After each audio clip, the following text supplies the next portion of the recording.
Top 5 untapped niches for 2025. Every single person, I'm going into roofing, I'm going into roofing, I'm going into roofing, I'm going into roofing. Like, guys, how do we find new sub niches or verticals that have a lot of potential? It's a business that wants your marketing. They have money. If I was starting out, I'm like, screw it. Let me just go and do to 50K a month. If you just took that exact same template and sent it to, you're going to get immediate results. All right, let's dive in. So the 5 untapped niches for 2025, it's going to be a very quick mini masterclass. I'm thinking like 15 to 20 minutes, and then we'll dive into hot seats. Quick warning for you guys. The goal here is not to give you shiny object syndrome. It's not, but I do feel like I want to share where I believe there's massive opportunity.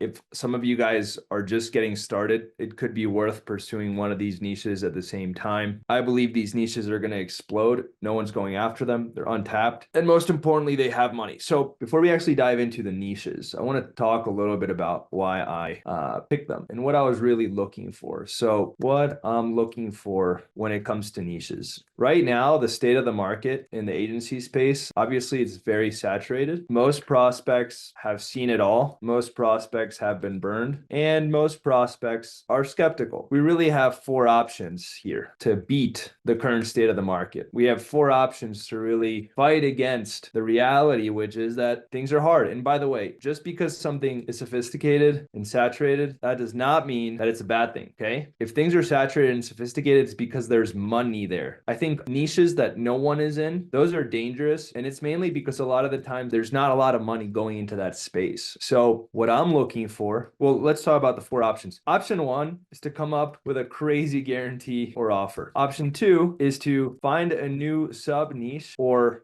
vertical that has a lot of potential and has a lot of money. It's really important, but hasn't been attacked. Option number 3 is to grow slowly by building a great brand, results, etc. And then option number 4 is to come up with a new service or angle for the saturated niche. So let's evaluate these 4 options and we can rank them. So let me unrank them for now. Is everyone following so far? Yes? Cool. So to recap, state of the market is very tough. There's a lot of competition. Most prospects have seen it all. Most prospects have been burned. Most prospects at this point are pretty skeptical. And just because something is sophisticated and saturated, and because even if this is true, that does not mean that it's a bad thing. Like, a lot of the times you're going to get really educated prospects for this reason, which is good. They know what to expect. They know what they're signing up for. And it also means that there's a lot of money. Otherwise, it wouldn't become saturated. The reason things are saturated is because there's money there. If there wasn't any money there, if there wasn't any opportunity there, people wouldn't be trying to compete for that money. So the question now becomes, how do we win? How do we win in these saturated markets? We have 4 options. We can come up with a crazy offer, crazy guarantee to beat everyone. So that's option 1, is beat everyone. Option 2 is to find a new sub niche or vertical that has a lot of potential and has a lot of money but hasn't been attacked. Option number 3, essentially here we're going into a new blue ocean that has money. Option 3 is to grow slowly by building a great brand and results, etc. Everyone should be doing this regardless. But I know that most of you guys want fast growth. Like, that's what most of you guys want. You want to get into opportunities where there's a lot of money to be made fast, right? And you want to be a first mover. And if you actually look at like myself with Agency Lab, back then it was called 7-Figure Agency. And then I found out someone else had that name already trademarked. So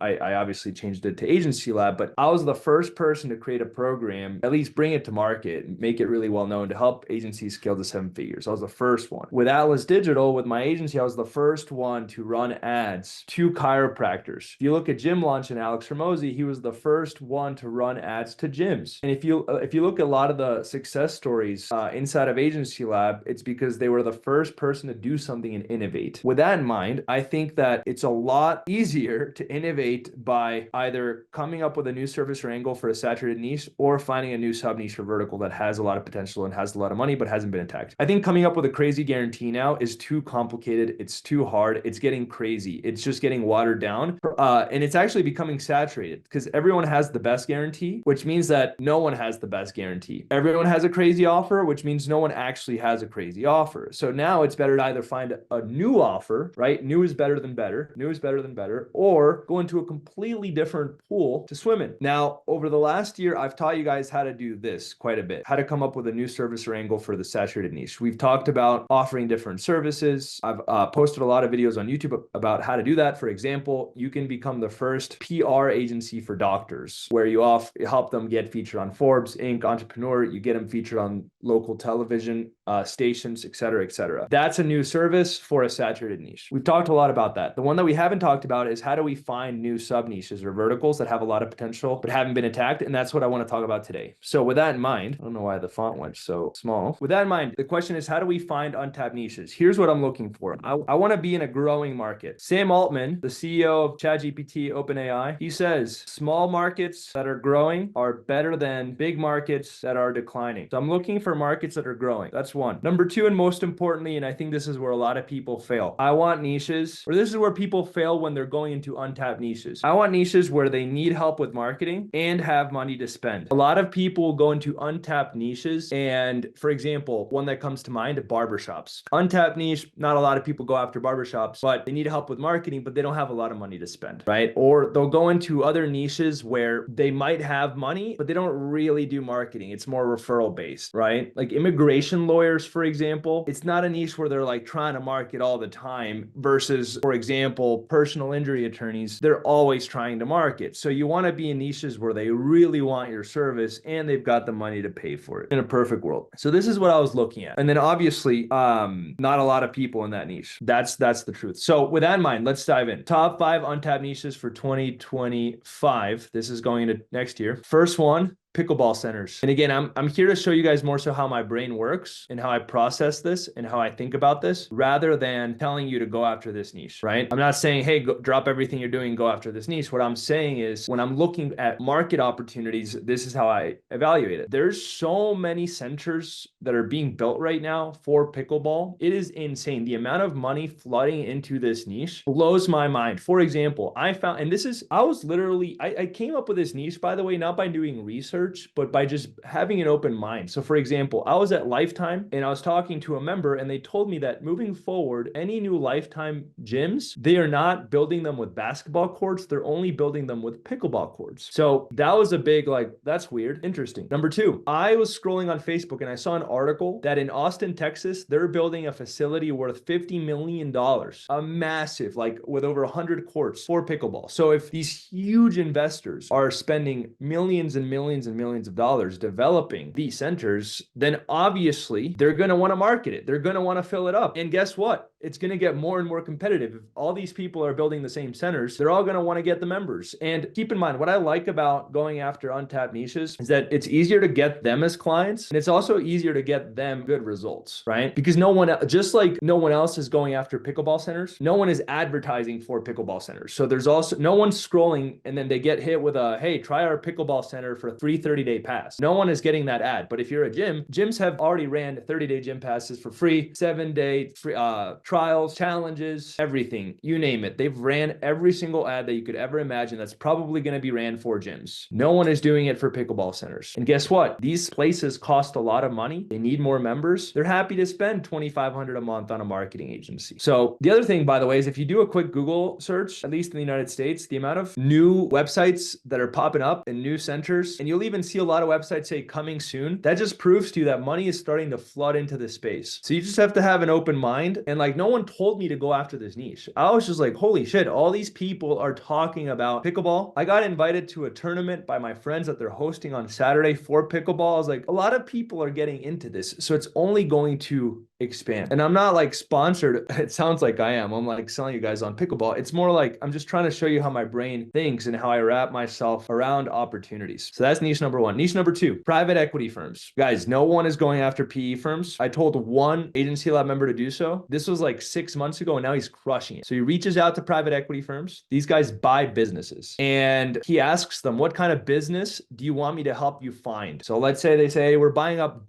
like one of the big ones is like they're buying up dental practices. So then what he'll do is he'll do cold email campaigns and run ads to dental practices saying, hey, are you looking to sell your dental practice? Or they'll email them and say, hey, we'd love to make you an offer on your dental practice if you're looking to sell. And most people are like, yeah, we'd love to hear what you've got to offer. And now he's setting appointments for private equity firms instead of setting appointments for the dentist in this example. And private equity firms have an insane amount of money. It's actually absurd. They have so much money. One of my mentors runs a private equity firm. His name's Kevin. gym out in Texas. And he happened to be in Denver. We went and linked up, got dinner. And he told me, Joel, if you can help private equity firms with deal flow, which essentially it's like get leads, they're buying businesses versus like a dentist is acquiring patients. But that's what they want. They want deal flow. It's like, if you can help them with that, they'll pay you a lot of money. And if you look at like some of the big private equity firms, they have billions and billions and billions and billions and billions of dollars. So obviously these are some of the biggest ones, but these are some of the biggest companies in the whole world. And for example, Kevin's private equity firm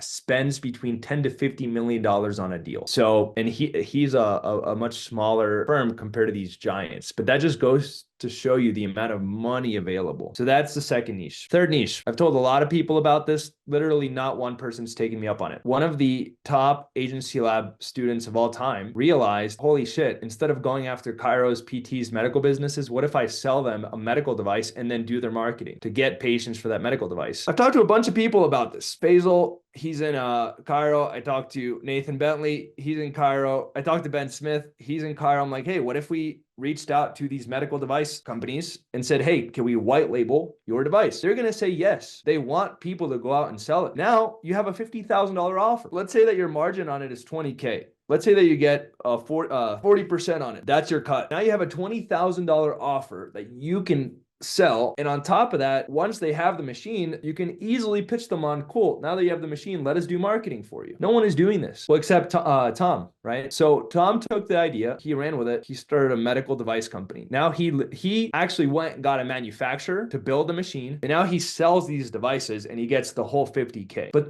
as you can see here, the ads aren't anything crazy. It's not rocket science. It feels complicated, right? But the ads are very simple, right? StemWave is a non-invasive regenerative solution, blah, blah, blah. For a limited time, new providers can get started with StemWave at $0 for 60 days with 100% money back guarantee. That's just financing. They get these guys financed. So they'll do $0 down and then the payments kick in 60 days. Now, here's the thing. You guys don't have to resell this service. You guys can find other things that your doctors are already buying. What are chiropractors already buying? What are med spas already buying? What are physical therapists already buying? Maybe they're buying, what are those, here's a weird idea. This is just how my brain works. The cold plunge and the sauna industry has blown up. All these, and I was actually going to add sauna and cold plunge centers to my list, but it felt too low ticket. It felt like a pickleball center. It's a huge development. It costs a lot of money. Let me show you guys this. I heard about this place up in Boulder, Colorado. It's they have saunas and cold plunges. That's what they do. I was gonna put this on my list because I think this is also blowing up. Infrared studios with cold plunge, sauna, etc. But I think it's too low ticket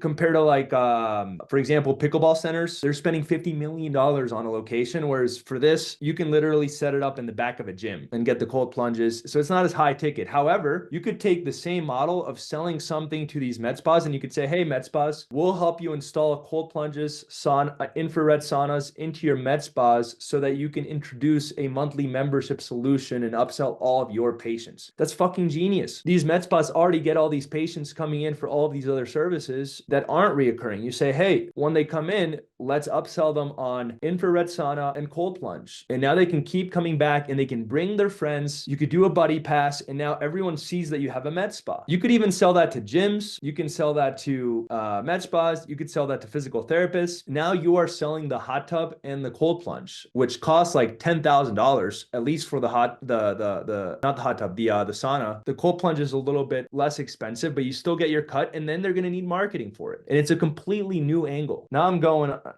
off because I just got another idea. The gym that I go to, it's called Arsenal Health and Fitness. They have both medical services and gym services. Let me see if I can find their website and if they have it. I want to actually show you guys this. So I'm actually giving you guys an extra niche or two here. Check it out. So they have health services, peptides, hormone therapy, regenerative medicine, blood work and lab panels, sports massage therapy. I've talked to the owner, who's a friend of mine, and he tells me most of the money that they make is from the health side, not from the gym side, but it's way easier to get people in for the gym. Oh, try this class, bring your friend. We have group classes. Oh, we're having an event we have a group or a gym-wide community workout every Saturday where we go on a run. You could always bring a friend. They get all these people and then they upsell them on health. If you guys could say, hey, gyms, we'll help you add a health division, and we'll show you how to add in blood work, regenerative medicine, all these things. And let's say you guys actually take the time to learn everything that it would be required to set that up, and then you offered that as a service, and then you offered the marketing. You're able to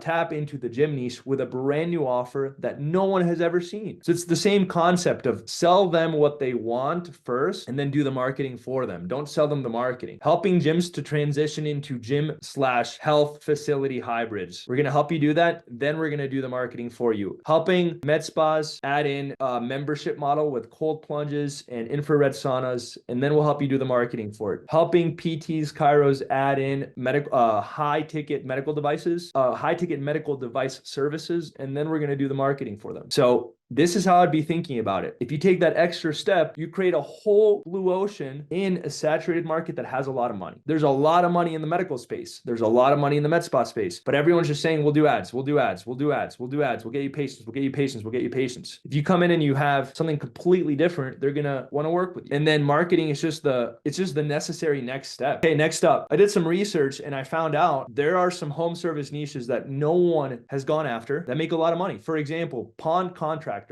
There's a bunch of seven-figure pool building agencies. There's very few pond contracting. I don't think there's any pond contracting agencies. These things cost anywhere between $3,600 to $14,500 per project, and it's mid-sized. So some projects might be even bigger, $25,000. So now you're telling me if you can get them one job, let's say the average between $3,600 and $14,000, let's say it's just $10K average. You get them 2 or 3 of those, they're going to pay you $1,500 a month forever. So again, everyone goes after home remodelers. Like, hey, we'll get you a new kitchen, we'll get you a new bath, but that's already been done. They've seen the ads. Not only that, the homeowners have seen the remodeling ads. They've already seen it. They're not going to be as appealing. Whereas if you're the first person to say, hey, pond contractors, you're going to fill up your calendar so freaking fast. And then when you go and run their ads, you're going to show a new offer to the entire audience that they're advertising to, because they have never seen an ad for ponds. And then I would just look at other high-ticket home services that haven't been tapped into, like patios, landscape designers, so on and so forth. Like, get a whole brand new backyard. We'll redesign your entire backyard. It's very high ticket. Okay, last but not least, fund managers. Just like private equity firms, this is also a high-end niche that has a lot of money. Some of the wealthiest people in the world have either been fund managers for real estate, for capital, trading, things like that, or they've been private equity firms. So now you're tapping into 2 of the biggest and most lucrative niches in the whole world that no one else has tapped into. And now the pitch is, hey, we'll help you raise capital. We'll help you get people to invest into your fund. You want to know how I got this idea? There's this company, I'll show you. Just pull up their ads.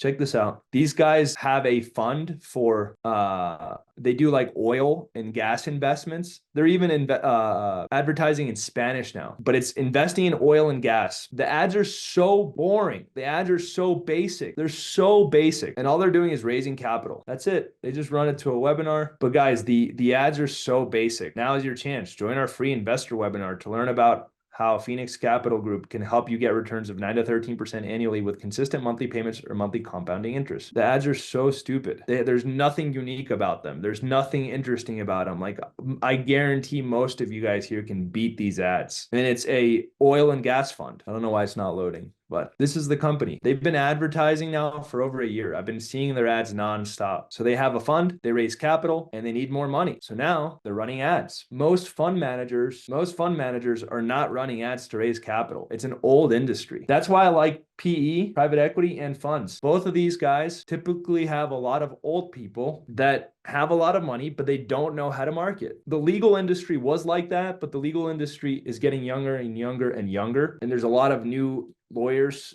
that are rising up and doing a lot of social media. But I would say maybe 5 to 10 years ago, doing ads and lead gen and content for lawyers was unheard of, right? Or at least it wasn't as popular. It was just Google and SEO, Google and SEO, Google and SEO. That was like the only marketing. Now you see lawyers on TikTok, you see a shit ton of ads all over Facebook and Instagram, and they're really good. But when you see a company like this advertising with that level of ad, that means that there's so much opportunity and no one is doing anything really, really good. Like, their ads are very basic. All right, let's see. Let me read some of the questions. Well, that's pretty much much it. Those were the 5 niches. What would you guys think? Drop a one in the chat if you found them interesting. Let's look at the, where do we get the best information about high level investing trends? Anyone follow info on this? Tiffany, I'm more of like, just looking at what people are advertising. I keep my eyes open. I'm not like doing a lot of research and getting a lot of data. I'm sure that's a powerful way to do it. But the fact that I've been seeing this group's ads for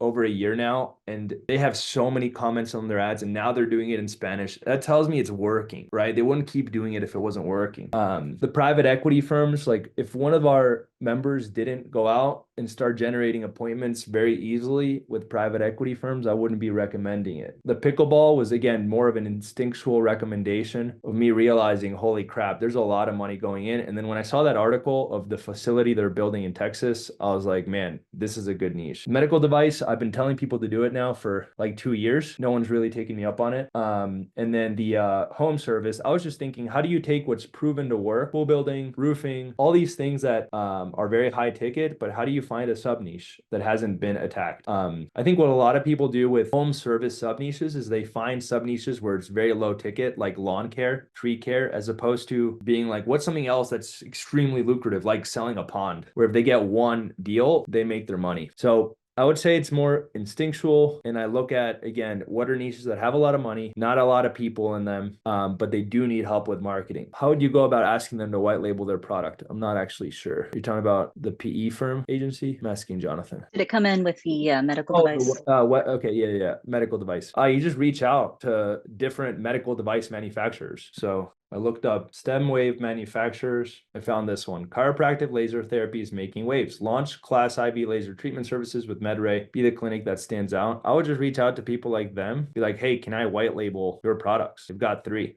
Call them, email them. Like you have to get your hands dirty. Like the reality is laser therapy manufacturer, like you have the key with innovating is you have to, there's no manual for it. You're going to have to kind of get creative with it. And then that's why there's going to be untapped opportunity. If there was already a roadmap, there's less opportunity because it's already been done. But I would just be looking at, let's see, I would just do a lot of research. There's manufacturers out there. It's just like white labeling a freaking e-com product on Alibaba. It's the same stuff. It's just extremely high ticket. Yeah. So it's like you could sell this to dermatologists, dentists, vets, medical, reach out to them. You have to get your hands dirty. There's no like perfect answer here. Like infrared sauna manufacturer. Cool. So maybe I reach out to them and I say, hey, do you guys have a deal where I could buy direct from you guys? And again, now let's say that it costs $3,500. Maybe you just mark it up to $5K per sauna. Okay. So you make $1,400 per sauna. You sell them on 4. So you're making $6K. You sold it for 20. And then now you have to do marketing for them. That's how I'd be looking at it. So you just made $6,000 plus you got yourself a marketing client. And you tell them, hey, if I get you more than 10 sales and you give me once we're starting to drive a lot of traffic, can you lower it down to $25.99? So now you're making $2,400 per sauna. You get them 4, you're making almost 10K plus you get them in for marketing. So you just have to kind of do some research. What are your thoughts on furniture stores? Could be interesting. I don't know much about that industry. I don't know how much they're making. So I wouldn't be able to tell you. I don't know what they're like. I would do some research, but I think that's exactly how I'd be thinking about it. It's very interesting. If you can help them sell furniture and 2 or 3 sales makes it worth it for them, then I think it's a good idea. And if you said, hey, furniture stores in your ads, like the really nice thing is that if you go into untapped niches, the ads can be really simple. It could be like, we'll get you 50 leads guaranteed. You can make a really simple offer that is very achievable. 50 leads, you're absolutely going to get them 50 leads. There's no doubt about it. So it's like, look, we'll get you 50 leads, 50 inquiries for furniture sales in 50 days.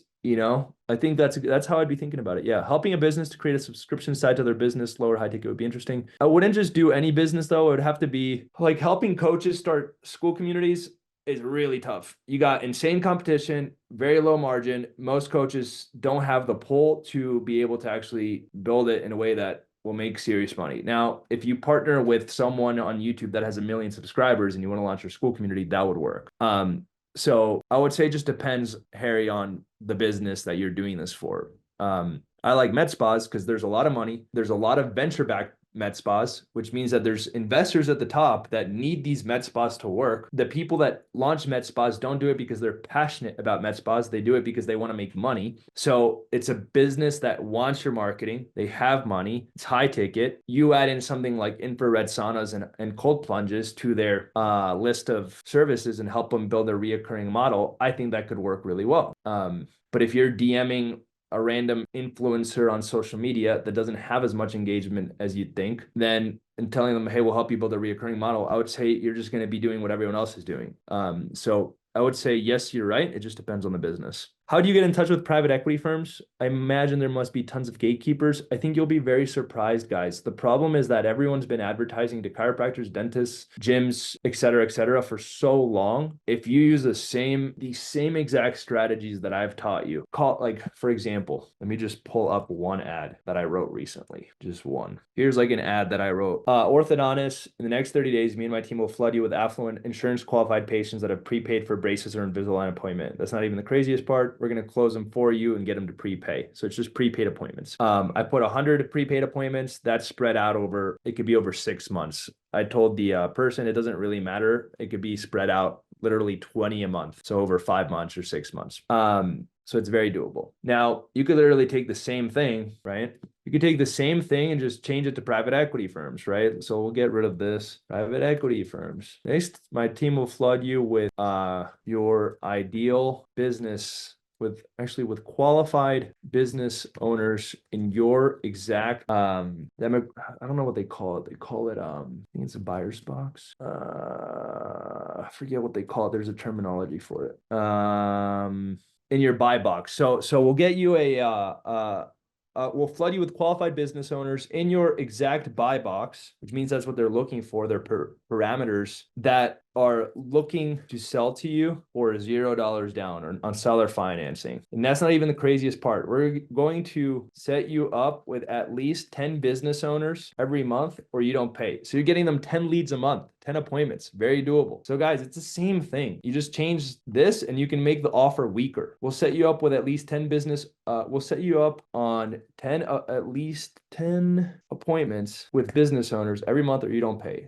So now your guarantee goes from paper client to 10 appointments. It's the same thing, guys. Nothing really changes. You'd get in touch with ads. You can also cold email private equity firms. You could LinkedIn message private equity firms. Those are going to be your big three. There's a lot of private equity firms that are massive, like Blackstone, that obviously you'll never get in touch with. But there's also a lot of more boutique private equity firms that have 5 employees, 10 employees, etc. So you're maybe not going to get in touch with, I don't know if you guys have seen this guy. Maybe you're not going to get in touch with Graham Weaver, right? From Alpine Investors.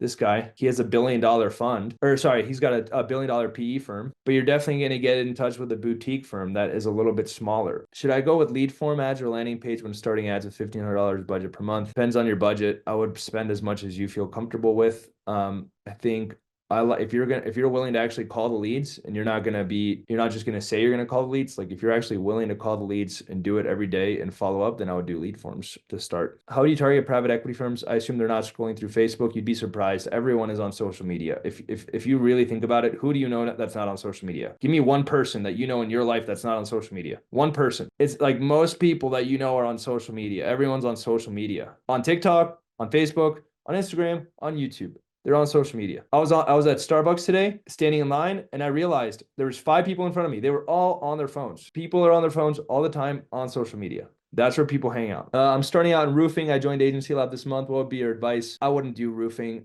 Again, I think there's just if you're just starting out, there's just better niches that haven't been beaten to death. Unless you have a unique offer in roofing or a lot of results. But if you're just starting out brand new, I would say maybe go after ponds, maybe go after patios, maybe go after just a niche that hasn't been tapped out like crazy. I would personally do SMS marketing, cold email, and I can show you guys what that would look like after I get through the questions. Do you think custom home builders are a good niche to go after? I don't know enough. Ali, do you know? Can you tell me about them? Is it high ticket? I don't even know are they looking for marketing? I've never seen a home builder ad. Like, are they selling the houses? I would need to know that. I'm not 100% sure. So I'm gonna go with maybe. Sauna sells well for high ticket e-com already. So if people are already buying saunas straight up, imagine selling it to a med spa or a gym or a physical therapist. That model of like, hey, we're gonna install the sauna and the cold plunge. You could run that ad to gyms. You could run that ad to physical therapists, chiropractors, med spas, health spas, like massage, sports rehab places. And then now you could, once you get them in, you do the marketing. Sebastian said, do you think I could bring Tom to do a deep dive on the business model? I don't think he's going to be willing to share it. I'm not like that close with him. He was just a client in Agency Lab and I helped him out. So he hit 100K a month with me, but this was back in 2020. So it's been 4 years. How many clients should you have? How long of the game before testing out paper show to clients? I would only do paper show if you're a beginner to get your foot in the door and to start getting paid to do some trials where you can make money. What I realized is a lot of people just aren't ready for that model as a main model to run. I spent like 4 months trying to build it out from your YouTube that you had on Christmas time, and it was just very, very complicated to do. Yeah, I think most people, I think it's a great model for people that like me that are already set up and I have the infrastructure, I've got the connections, I could set up, AI systems, call center, ads, all that. But I think for people with just starting out, it might be a big jump. But I also do think that if it gets you in the door to do some trials, to get some case studies, to get you to be like, oh, wow, I can get leads. That's not a problem. And if it gets you over that hump, which by the way, is the hump that holds most people back from ever hitting 10K a month. They're like, I don't even know if I could do this. If it gets you to believe in the process and gets your foot in the door, then I think there's a lot of value in that too. But I think once you have that conviction, once you have that awareness of like, wait, I can do this, then you should transition to retainers. But I think if I was starting out today, I would personally be going after either a new service that hasn't been done in a saturated niche, or I would be going into an unsaturated niche. Like I would only be going into roofing if I have something new to sell them. If not, I would rather just go into ponds and be the first guy. And at the very least, get to 30K a month, 40K a month. There's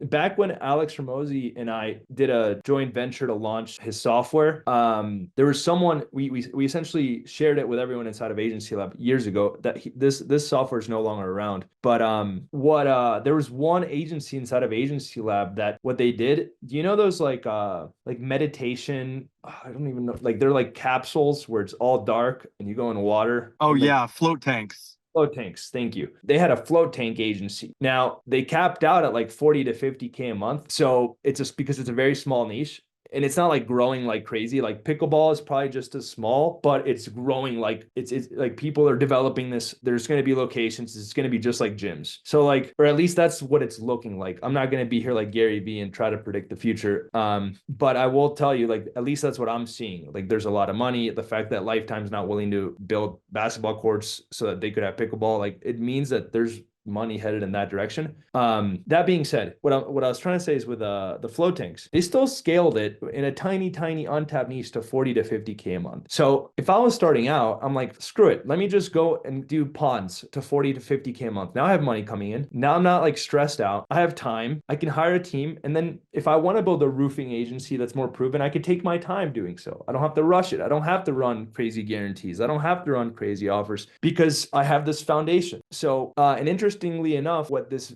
float tank agency did is they scaled that one. And then meanwhile, after that, they launched a dental agency, which ended up becoming $1 million agency. So dental just took a lot longer because it's hard to break into. If you don't want to run a crazy offer, it's going to take time. And they wanted to do it, I don't want to say the right way, but they wanted to do it without the hype, without the offers, without the crazy stuff, but it was going to take time. And at this point, they had that foundation. So if I'm starting out today, I would be going after, again, new services that no one else has seen towards saturated markets. So if I'm the first one to offer influencer marketing for dentists, that would be cool. Or I would be, or for example, I could say, hey, dentist, I'll place a UGC content creator inside of your business to create content for you every single day. That's a new offer. Dentists have never seen it. That's cool. I would do that. Or I would start in a totally untapped niche where you don't have to have a crazy offer. You don't have to have a crazy guarantee. If you tell a pond contractor, hey, I'm going to get you 50 leads, they're going to be like, that's 50 more leads than I've ever gotten because they haven't been hit like crazy. And it doesn't have to be ponds. That's just the one that came to mind because I knew no one here has thought about that ever. So it could be patios. It could be landscape designers. Cool. Are there any B2C roofing ads refined as the old deck from Isaac looks a bit outdated? Would you still recommend using those examples? I don't know what that means, Lucas. You're saying, are there any roofing ads? Oh, I see what you're saying. You just want more roofing ads. Let me get to those questions at the end. The ads and the cold email script. What could I sell solar installers? Something like what you said about medical devices to MedSpa. I don't know. The solar niche is, so